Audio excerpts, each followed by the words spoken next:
What is going on, you guys? Welcome back to this week's first full episode of the greatest podcast on turf, where we start on go and not one. Yeah, I think we should start after one, before go. 3, 2, 1, go. Then you start. No. Because then that just messes up the whole vibe. Then we got to keep restarting. Today we are back with our Week 6 Fantasy Football Stardom Sit-Ems. How'd we do last week? How did I do last week? I probably did really Tom Brady good. did okay. David Montgomery and Damian Pierce killed it. Gabe Davis had the game of his life, and Rashad Bateman didn't play. Stafford sucked. Falcons RB sucked. Antonio Gibson sucked. DJ Moore had 10, and Al Robinson sucked. Ooh, that was kind of gross. I had Derek Carr. He did like 18. Jameis / Andy Dalton. I guess they didn't do shit because Taysom Hill is just him. Raheem Mostert, Alvin Kamara, Chris Olave, Chris Godwin, they all did decent. Matt Stafford sucked. Najee Harris sucked. Rashad Penny got hurt, so I can't really say much. Michael Pittman. 10. Same as DJ Moore. Shit. Drake London, I don't think did too good either. So, yeah, we were hot last week for Stardom Sit-Ems. We're back today with our Week 6 Fantasy Football Stardom Sit-Em. Be sure to be on the lookout for the rest of our content that's coming out this week. Don't forget to like, subscribe, show your boys some love, follow us on all our platforms, cop some merch. Link is in the top of the description. And before we get into any Stardom Sit-Ems, Ryan's going to real quick tell you guys about our sponsor. Little Italy Pizzeria. They got the best cheesesteaks, the best pizza in all of Delaware. 2 locations, one of those being in Middletown, Delaware. The other one being in Townsend. It is a great family business with great food, great people, great prices. Be sure to come in and check it out. Let them know that the greatest podcast on turf sent you. They will take care of you. Show proof that you're subscribed to that you listen to us, and they will hook you up with an additional discount. With no further ado, we got our Stardom Sit-Em episode. I probably sound like a broken record at this point for the past 2 weeks, but I'm saying start Tom Brady again this week. Going up against the Steelers defense that just got slaughtered by Josh Allen and the Bills. Tom Brady's playing pissed off. And yeah. I'm starting Tom Brady this week. I had another guy too, which was Jimmy G, because the Panthers blow. But yeah, I'm rocking with Tom Brady this week. He's gonna kill Pittsburgh again. I might sound like a broken record too on this guy because I've said him at least one time before. That is Geno Smith. We're rocking with him. He's the 7th ranked quarterback so far this season. Don't care. I had him as a starter when he played against Detroit and he scored 32. If you trust me, you should start him again this week against Arizona. It is a 50.5 over-under, which is one of the highest of the league. I think it's probably only under Bills Chiefs. So they're going to score a lot of points in this game. Geno Smith has the weapons around him in order to do something. With Tyler Lockett being there, with DK Metcalf, one of the best young and up-and-coming receivers in this game. Arguably better than Terry McLaurin and A.J. Brown. Nope. Definitely better than Terry McLaurin. Nope. Nope. Geno Smith. Nope. And the Seattle Seahawks offense is very fantasy-friendly. They run a lot of plays. They allow a lot of points. Geno Smith is a must-start this week against the Cardinals, especially if you're down bad at quarterback. If we're talking Matt Stafford, Russell Wilson, I'd rather have Geno Smith than both of them. And can name a couple other guys for me. I don't really care. But Geno Smith, I'm rocking with pretty heavy. It's fine, because I said sit Geno Smith this week. That's fair. One of us is right, and I can assure you it's not you. I respect it. Who was your sit-em quarterback this week? Russell Wilson. I didn't even know who he plays. The Chargers, yeah. They keep throwing that man on primetime football, and he still sucks. I'd rather start Russell Wilson this week over I will literally Geno bet you Smith. that Geno Smith outscores Russell Wilson. I'll put 5 on it. Okay. Throw it in the notes. It's literally just taking candy. It's literally just free money. I'm getting a car soon, so it's a car payment. Russell Wilson, they just can't figure that shit out. The Broncos are not a good football team, and I want absolutely no parts of them. Like I said, Geno Smith is better than Russell Wilson in terms of fantasy football. Hell, if the Seahawks chose Geno Smith over him, why can't I? Do you want to see something funny? What? Hold on. Oopsies. I got Snapchats at the same time. But I accidentally clicked on the one, so. That just shows your favorite. Start him running back this week. Staying on the Broncos hype train, I'm starting Melvin Gordon this week. The Chargers are terrible against the run. They supposedly improved their defense in the offseason, but it really hasn't showed. They're still really bad against the run. They just got demolished by Nick Chubb last week. Is Nick Chubb better than Melvin Gordon? Yes, by a lot.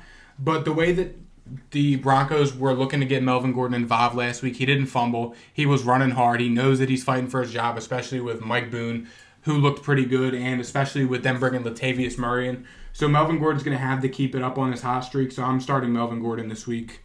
I'm just going to do my running backs at one time because I literally picked the same game, the same as the quarterback. I'm rocking with it heavy. It's Eno Benjamin versus Seattle and Kenneth Walker versus the Cardinals. Now, Kenneth Walker is obviously a more upper echelon start than Eno Benjamin because we know Kenneth Walker is the RB1 for the Seattle Seahawks. He has the draft capital. Yeah. Everything is just in writing for Kenneth Walker to get a shit ton of touches and be solid RB2 for your fantasy team in the future. Now, in terms of Benjamin, this one is a little bit rocky. This one, you're looking at James Conner and Darrell Williams and seeing their status. Yeah. But if they're both out, Benjamin, you can definitely start them and get RB2 numbers, in my opinion. Yeah, no, I agree with that. My second starter running back this week, Dre Day, our boy Ramondre Stevenson. It's time for him to take over. Damian Harris, I'm pretty sure, is playing on a contract year this year. The Patriots just go through running backs. We've been saying it. We said it all offseason. It's unfortunate circumstances that it happened this way, but I mean, we said all offseason Ramondre would take over by week 6, and it's week 6, and here we are. Ramondre's going to break out. The Browns are terrible against the run. Austin Eckler and Josh Kelly literally ran all over them last week. Literally, the Browns got demolished. So, I mean, I'm starting Ramondre this week. If he's rostered in 88% of leagues, so if you're in a league where he's not rostered, go use him as your top priority waiver wire pickup. Damian Harris is out multiple weeks, and it's Ramondre's job now for the take, and he's going to take it by storm and run all over this Browns defense this week. And jumping to my sit-on running back this week, my first one, Najee Harris against Tampa. I said it against Buffalo. I say it against Tampa. Tampa is a team that you do not want to play a starting running back against. I don't know if I butchered that, but you get what I'm saying. No, you said it right. Buffalo destroyed him, and Najee Harris didn't do anything. I could really see the same thing for Tampa. If you're a Najee Harris owner, I think you're almost at the point where you just got to hold on. Yeah. Because I'm not sure there's much you can do in this situation. Now, if I'm getting put in a situation where I can go get Dre Day for Najee Harris, I mean, I would consider it. I mean, it just depends, though, because, I mean, I feel like, we're seeing it in leagues this year where guys are more focused on, like, the big names, like, getting traded around for, like... Say you're 1-4 and you have Najee Harris. Are you trading him straight up for Dre Day? I'm probably trying to get Dre Day and another piece, but, yeah, I would absolutely do that. Yeah. I mean, I am 1-4. You didn't have to throw a shot at me, but... You're the only one. You are the only one that said that you're 1-4 and nobody else would have known. Got to be honest with our supporters. I'm not going to be. Honestly, you are in last place. Yeah, because I got gunned down by T. Higgins and Darren Waller. I did too. It's literally the same situation. We were literally both down by 13 points, 2 different leagues. We both had Darren Waller and T. Higgins going. T. Higgins put up 0, and Darren Waller put up 0. That's why Taysom. So if you beat us last week in those leagues that happened, Jared, you win. My first sit-up running back this week, Tyler Algier. How does that dude even warrant this list? Because he is, in theory, the starting running back. They're literally going to kill you on TikTok. They're gonna. I ain't dropping him on TikTok. I'm dropping my next guy on TikTok. They're going to destroy you. But no, it's entire. The 49ers have been one of the best defenses in football all year. The Falcons' run game got completely stuffed by the Bucs last week. And the 49ers are another team that's also notoriously good against the run, and they've been good against the run all year. So I look for that to trend to stay hot here. So sit Tyler Algier if you have him. My next sit-em running back this week, it is Kareem Hunt going up against New England. New England is pretty good against running backs. Top 5 to be exact. Top 5, you heard him. Kareem Hunt, he's really been the number 2 for Nick Chubb all season. Week 1, he had a really good game. I'm pretty sure I played against him week 1, so shout out to whoever had him. And then he did good against the Chargers, which he had a touchdown. Really, he's kind of touchdown dependent because Nick Chubb is the man. Unfortunately, Nick Chubb is Himothy. Kareem Hunt is probably the best handcuff running back in football. Yeah. And you can hold on to him. I just don't love him as a start this week. He's probably an RB2 if you went like heavy on receiver and tight end. But it's just not a luxury start this week, especially against New England. I'm not sure these two teams are going to score that many points. Yeah, I don't. I think Nick Chubb eats, personally. Yeah. And my next sit I'm running back, this comes as a surprise to me, honestly, when I was looking at guys who were potential sits this week in terms of like my fantasy lineup and matchups. It's Miles Sanders against Dallas. Yeah. For the simple fact of the Cardinals just stuffed Miles Sanders last week. I think he had like 36 total rushing yards on like double-digit carries, so that's not good. And Dallas just absolutely shut down Cam Akers and Darrell Henderson, both of them guys. Dallas is another team that's been solid against the run, except for, really the one game against Tampa where Lenny had a career day, but it's not really saying much. But I'm sitting Miles Sanders this week. I think this is a game where the Eagles are going to try and run the ball heavy, especially because how loaded these two defenses are. And I think this is going to be a defensive AFC slugfest at the game we're going to be at Sunday. So, I'm sitting Miles Sanders. I think the Dallas is going to have a lot of success stuff in the run against the Eagles this week. So that's why I'm sitting Miles Sanders.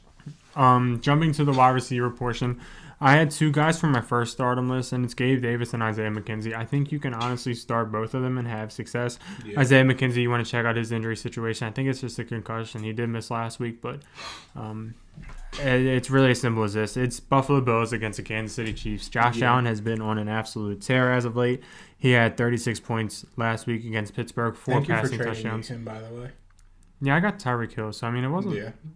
I needed a receiver, and Kyler's been good, but I think you can start either Gabe Davis and Isaiah McKenzie with pretty good confidence. Gabe Davis is probably better. He had a really good game last week. He didn't do it. He's like Taysom Hill receivers, I guess. 3 receptions for 170 yards. And 2 touchdowns. 6 targets. Dude is a unit, and I think against Kansas City, he should find the end zone pretty easily. Yeah. I can say the same for Isaiah McKenzie. I think the Bills are going to try to put on a show and compensate for what happened last year, even though Kansas City's still the big dogs, in my opinion. Bills can be the regular season heroes that they want to be. That's fine. And they're probably going to score a lot of points in this game. Yeah. The over-runner's the highest of every game this week. It's 54.5. Huh. So you can start both Gabe Davis and Isaiah McKenzie this week. Yeah, my first stardom receiver, I had a stardom, a sit-em receiver, and then I did 2 tight ends this week. For receiver, I'm starting Tyler Boyd. Now, this is purely if T. Higgins is out. He re-aggravated an ankle sprain that he's been dealing with all season last week early against the Ravens.